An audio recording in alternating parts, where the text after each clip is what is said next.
Today we look at Moonee Valley and how that track has been impacted. Very much a soft six all the way throughout, so be very careful of those horses drawn the inside. Couple for the Hen House, it's become a real horses for courses track. I put one in the Dog House. Hutchie disagrees me from a race point of view. Couple in the Fox's Den, and also crystal balling the Foxtures. We look at the Turnbull Stakes and give the likely weights of the horses at the top of the market. Let's open up Pandora's Fox.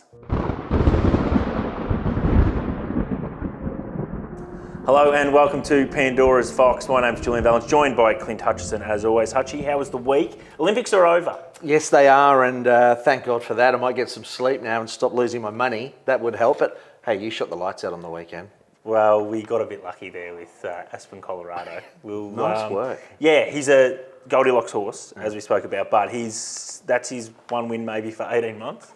But at those prices, that's okay. Yeah. But yeah, we'll probably might get a bit of a freshen up, I reckon, and then look for the Valley again, some type of, just needs the same setup. My weekend was the polar opposite of yours. I got nowhere near it, didn't get any closer, and a lot of soul searching. Just quickly too, with the Olympics, I know you do like dancing. Any thought process in the break dancing sort of setup? Look, I've stayed out of that. I just wanted to get off my feed on the socials. I've had enough. Yeah. Please give me a break. Time out. Let's get to the track intel.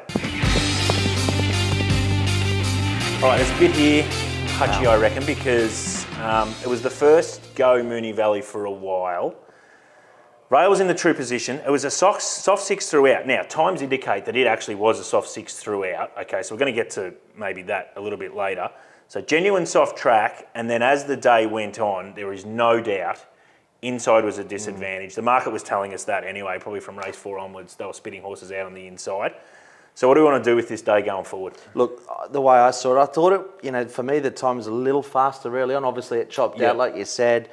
And wow, that inside, from halfway through the card onwards, the inside was poison basically. So it made it hard. But the jocks were all aware of it. But it was one of those meetings where I think, particularly from about halfway on, it's almost like map position was more important than anything else. If you got that sort of stalking run, lanes 3, 4, 5, just in behind, got the right part of the track, you're in the game, and that's where the majority of them sort of came from. And so going forward, you look at it, punters, and you go, okay, well, there's some horses that were blessed from what happened. So you're going to be really careful with trusting them again next start.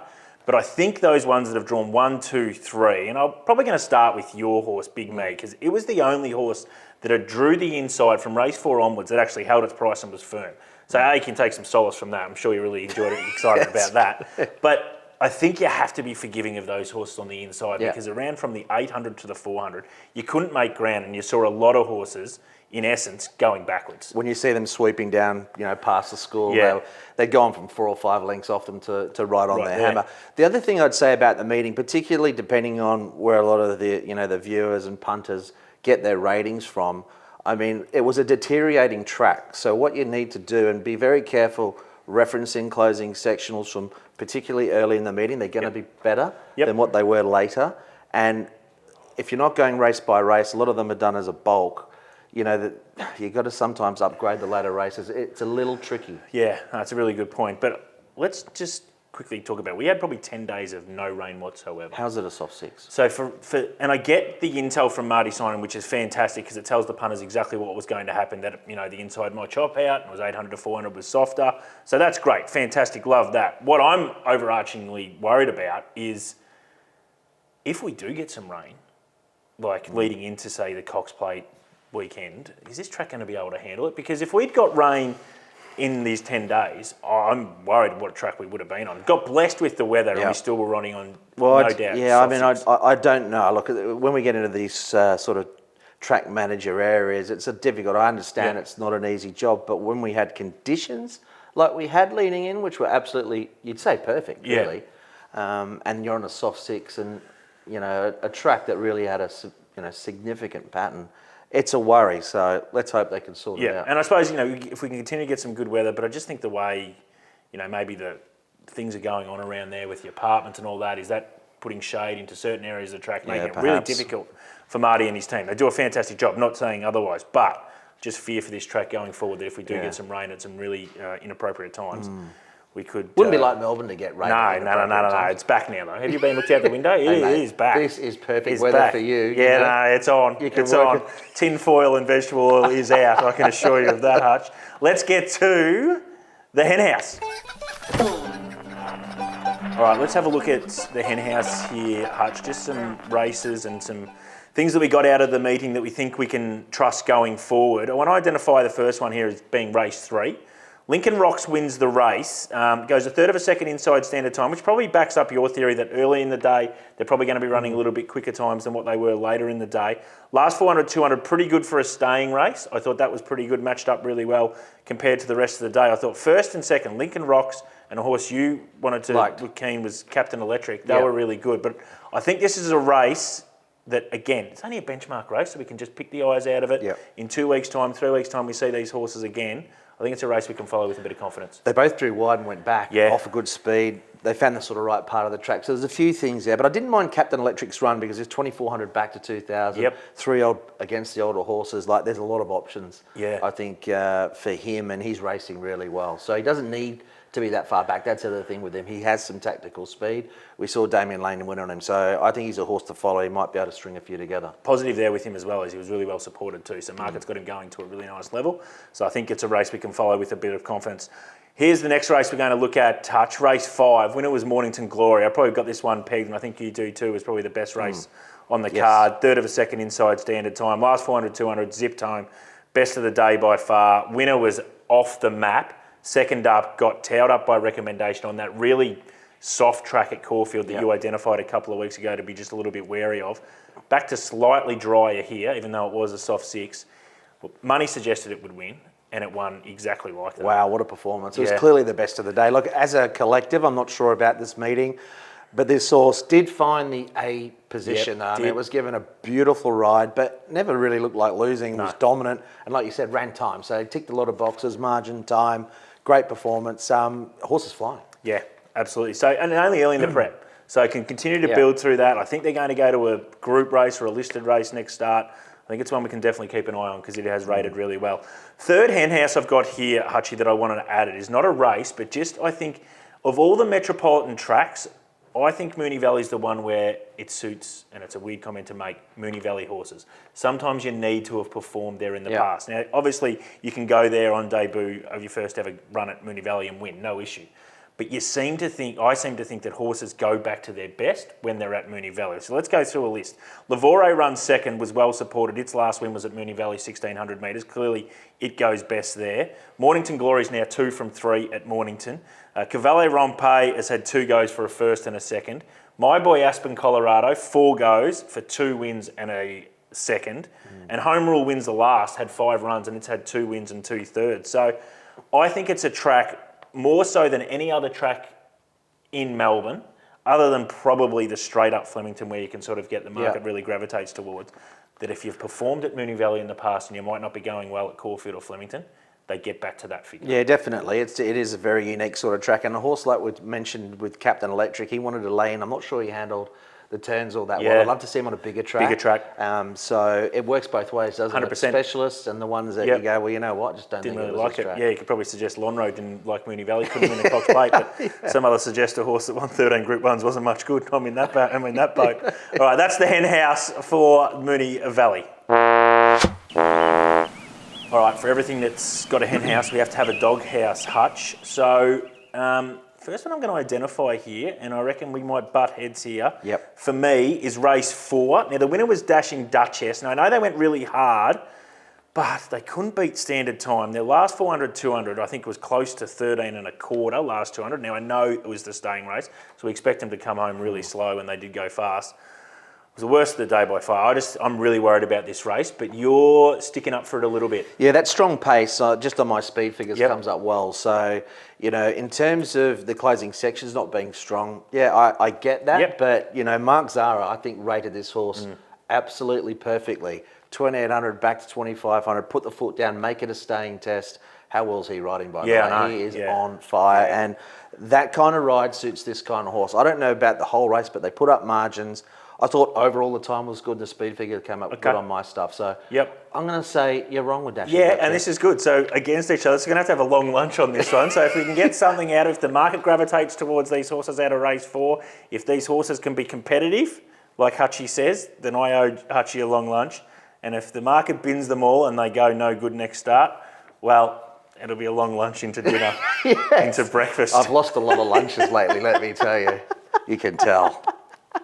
Carlton going well too, we'll just worry about that. Last race we're going to put into the doghouse here is the last, the race 9. Home rule wins the race. Again, third of a second outside standard time, Hutchie, which worries me. Last 400, 200 for this kind of distance race was really poor compared to the rest of the day. And I know it's race 9, and I know you said the time's deteriorated a little bit, but I'm just worried about this race going forward. Well done to the connections for the winner, but I reckon the market's going to be against this race. I tend to agree with you, and just found that sweet spot, likes the track, found the right lane, a nice enough performance. But I think a little bit of a query. I mean, it's really difficult, like I said, because it was a deteriorating surface, and you mentioned outside overall time, but how much do we penalise that? We'll know in the fullness of time. Yeah, absolutely. Okay, so that's the doghouse. Race 4, I'm putting it in. Hutchie sticking up for it. Race 9, we're both sort of hard against that race going forward. All right, Hutch, let's go to the hits and misses, because last week no hits occurred. The market was really not much good, but this week, a little bit of a change of the guard here, like sort of the week we did previously where they hit a little bit. Race 1, Marie, $3.50 into $2.90, nailed it on the head. Just saying that though, I think it was 5th up. It's now on, I think, 3 runs this prep. Is that maybe the ceiling for that horse, or can it go again, do you think? Well, since they put the blinkers on 2 from 2, and it was once again well rated, Zara was all over the pattern. He came straight off the fence into that 3-wide line. Brilliant. The one I liked and you didn't was back on the inside. Electrical Impulse. Look, it only got beat a little margin. Few were querying the mile, but it ran the mile out fine and hasn't been beaten too far. But I'd stick with Marie for the time being. Immortal Star in race 2, $9.50 into $5.50. Really well supported. The other horse that wins the race, Blue Stratum, was sort of well supported as well. This horse has gone okay. It's just whether you think the race has gone any good, whether you want to continue to be with this horse. But there is a positive sign that it was supported, $9.50 into $5.50. Yeah. Race 3, this is a horse that you liked and we spoke about it, Captain Electric, $7 into $4.50. Look, it's got a miss next to its name, but in essence, really, look, the operation was a success. The patients died. Yes. It was pretty close. It's ran really well, ran right up to the market expectation, just found one better. I think we can continue to be with it. Mornington Glory, they absolutely nailed it, $4.80 into $3.10. You've mentioned that it's a horse we can continue to follow. Next one, just look away now, Hutch, Big Me, $3.90, just held its price into $2.80. Now you can suggest that, that's not that much of a bigger push, but the way that this horse had drawn the inside and the way the market was gravitating towards inside horses, I think that's a really big push for a horse like this. And yes, it's just failed, but he pulled up okay. He pulled up okay, had a little knock where the funny stride on the turn, but no, he's sound and good, and pick another race out now for him. Now, I'd love to see him on a good track. I'm not sure the wet tracks are really his go, but look, he's run well at both starts. I was hoping the overall race would go a bit better. It didn't really, but I'm keeping the faith. Yeah, no, I think you should keep the faith. And I think you're right. I reckon he might be a real big acceleration horse. Big acceleration horses need the dry track, and get him down on the minimum or something like that. He might be a scary proposition, Hutch. Race 7, Matthew, $4.40 into $3.40 here. This horse was really plain, I thought. He was good at Sandown prior. Patrick Payne, 53 kilos. I don't know what to do with him. I don't know if I want to be with him next start off that run. Yeah, might have pulled up with an issue. But look, I think I'd be sticking with him. He's a lot better than what we saw there. Race 7, this also in this race, Point King, heavily supported, $18 into $9. Those Lloyd Williams colours. They can do that on occasion, can't they? Out of nowhere. You see the money coming, you're like, here we go. Well, we speak about this a lot on the shows, that last 5 minutes with the Lloyd Williams horses is just the greatest guide of all, whether you know they're going to be there or they're going to need the run. And because they heavily go the other way too. 100%, yeah. They can be $4 out to $11 and they run accordingly. So it is the greatest guide of all time, those horses. And in race 8, Maximilian Caesar, 23 into 11, was along the inside, so maybe you can be forgiving. He's one to probably keep an eye on, I think, Maximilian Caesar going forward. Yep, I'm not convinced. Yeah, and that's fair enough as well. That was our hits and misses. Okay, Hutch, now we go into the Fox's den. So the horses that we want to follow out of the meeting or ones that we might have found off Broadway. I'll start us here. As you mentioned earlier in the show, look, it's a race meeting you've got to be really careful with, and there's not a lot you can stamp. And there's a few that I think are really obvious. I mean, the Mornington Glory kinds of horses. Duke de Sessa had no luck, but he's always going to be pointing into the market. So trying to find something that punters might not be able to really identify. Commander Harry, so the race that we really liked, it went really fast, Lincoln Rocks race. This horse led. It was third up on speed along the inside. Just got tipped out for third, so ends up running fourth. It's now going to be fourth up. Second go 2,000 metres this prep, what we really like. Commander Harry's one. And you know what? He's another horse that goes well at the Valley. Yeah. You mentioned about Valley horses. Yeah, well, there you go. So there's another meeting in 2 weeks' time. So maybe we see Commander Harry 2 weeks' time at the Valley. That's where we want to be with. Duke de Sessa's race, obviously, I'm going to identify Wycliffe. And I know this horse can be really hit and miss.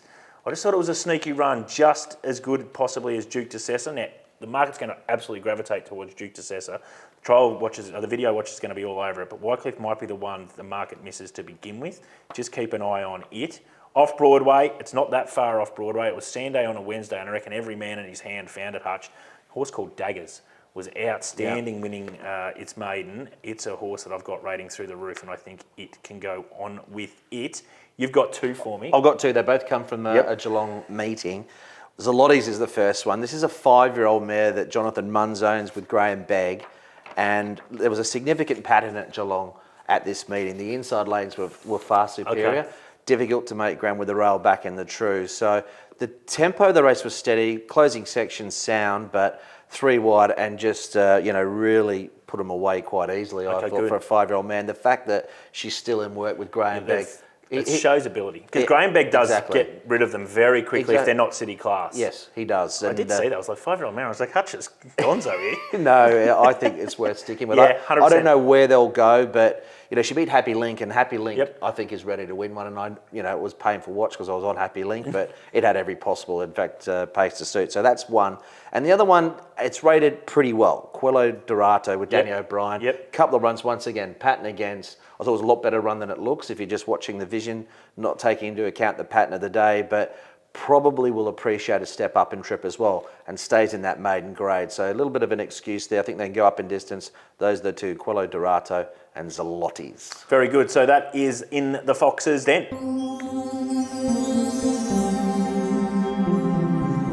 All right, let's have a look at crystal balling the Foxtures. Now, Hutch, we don't have an individual horse, but I just want to identify the Turnbull Stakes as a race. Now, everyone looks at these weight for age in the futures and goes, oh, they're all going to carry the same weight because it's weight for age and there's a 2 kilo allowance for the mares. This is a really outlier of a race in the Spring Carnival because it's a set weight and penalty race, special conditions race in terms of if you've won a race by a certain time stamp. And you've got to try and identify horses that might not be at the top of the tree in terms of have won the Group 1s and where they're weighted. So I've gone through and looked at the form of all the horses. They're at the top end of the markets, and this is the likely weights they'll get. Now, we've still got the Wink Stakes, the Mackay, the Memsey, so they could be penalised for winning those races. But as it stands right now, the mare Via Sustina, who's currently favourite in all markets, will get 57 kilos. So she'll get the full 4 kilos whack because she's won 2 Group 1s. Brightside gets the full 4 kilo whack, 59. Pride of Jenny the same, 57. Don't know if they're going there, but this is just the guide of what these horses will be carrying. A Tissue the same, 57. So they're all on the weight for age scale. Then when it gets a bit interesting, Fortuna Park for a boy will be 57 kilos. So he could be 2 kilos less than Brightside. Place the Carousel, who's the mare, gets 56 kilos. She's won 1 Group 1, so she gets 3. Then Amelia's Jewel. If you think she could get to 2,000 metres, she'll only have 55.5 kilos. So she's in a lot better than considering, say, a horse like a Tissue will have 57. Another Will hasn't been able to really win any big races, so he gets 56 kilos. Riff Rocket's the 3-year-old, newly minted 4-year-old. He gets 4 kilos for winning his 2 derbies, so he's at 58, so he's probably not another one. And here's the left field one, Hutch. The one, so we've always considered this since Latorio won it on the minimum weight. It's the Latorio rule. Horse called Royal Champion. International horse. Ran second to a Charlie Appleby horse called Nation's Pride, which is rated around 124 time form. Ran second to it in Canada, of all places, of course. Yeah, Canada. At Woodbine? Yes, of course. Do they race anywhere else? Probably not. Sure they do. Probably not. Anyway, it's going to have 55 kilos. So it's the one that's going to be on the min for an older horse Royal Champion. Got no idea if it's going there, but it's the one that does sneak under in terms of this set weight and penalty race. You haven't gone left field, you've gone out of the ground. Yeah. This is actually outside of the whole park. And it's not, I don't even know if it's actually in Australia, by the way. So pushing into a horse that might not even be here, I don't know. No, I did see that it did get nominated for the Cox Plate. Okay. But it's a 2-time listed winner internationally, runs second to that Nation's Pride, which is a really nice horse, and it could be the one that just gets under the guard in this set weight and penalty race. All right, Hutch, this is a segment where we usually now go to think outside the fox, but I haven't brought anything this week, so have you got anything for me? I mean, the Olympics are over. We can't make a mockery of anybody else really in that sort of space. You've been gonzo after your horse got beaten Saturday night and got home very late Sunday morning. You've backed Carlton against Hawthorn. Do you need to have a lie down or just stop for a little bit? Look, I've got some issues, and like when you're having a bad run like this, you've got two options. You should do the sensible thing and sort of go, we don't worry about that. I'll sit on the sidelines here for a little while, or you just get out and attack and try and force a change. So the key is going to overdrive now for you? Yeah. Put the pedal to the metal and have another crack. On that note, your team are going all right. The Cats. They're just getting under the guard. They might end up being in the right spot at the right time if they can finish top 4, and they might be the only theoretically Victorian team that can play in those prelims at the MCG if they can finish maybe second and get that home final. But there's a bit to play out in this space in the AFL because they're all taking their turns, and Hawthorn, who now most likely make the 8, they're the ones, if I was to have a bet to win the grand final, they'd be the ones I'd be backing because they're airborne. Yeah, and I'm hearing as well on another note as well. We spoke about, of course, prognosis potentially coming down. So that's looking a little more positive I did read an article that they've sort of reached out to Damien Lane to see if he'll ride. Now, if Damien Lane decides to confirm to book, then that $8 that you predicted us into last week becomes $4.50 very, very quickly. So any Japanese horse that runs on Australian shores is usually going to be very, very competitive. And by that stage, I should be back in form. So it's a couple of months Here's hoping, punters. We'll see you next week.